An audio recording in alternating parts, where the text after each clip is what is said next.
వైద్యులు విధులకు రాకపోవడంతో ఖాళీగా కుర్చీలు దర్శనమిచ్చాయి. మండలంలోని పి కొత్తపల్లి ప్రాథమిక ఆరోగ్య కేంద్రంలో 2 వైద్యులు ఉండగా శుక్రవారం 2 విధులకు డుమ్మా కొట్టడంతో రోగులు మండిపడ్డారు. వైద్యుల వేషంలో అక్కడే విధులు నిర్వహిస్తున్న ఆరోగ్య కార్యకర్త జయకుమారి రోగులకు వైద్య చికిత్సలు చేసి మందు బిళ్ళలు అందించారు.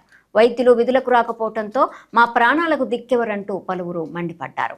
పి కొత్తపల్లి గ్రామానికి చెందిన వెంకట సుబ్బమ్మ అనే మహిళకు బుధవారం రాత్రి నుండి విరోచనాలతో బాధపడుతూ వైద్యం కోసం వస్తే వైద్యులు లేకపోవడంతో వైద్య సిబ్బంది ఫ్లైవుడ్ ఎక్కించి వైద్య సేవలు అందించారు. 2 వైద్యులు ఉన్న ప్రాథమిక ఆరోగ్య కేంద్రంలో ఒక వైద్యుడు ఫీల్డ్ వరకు, మరో వైద్యుడు ఆరోగ్య కేంద్రంలో రోగులకు చికిత్సలు అందించాలని ఉన్నతాధికారులు ఆదేశాలున్న 2 వైద్యులు విధులకు డుమ్మా కొట్టడంపై పలువురు చర్చించుకుంటున్నారు.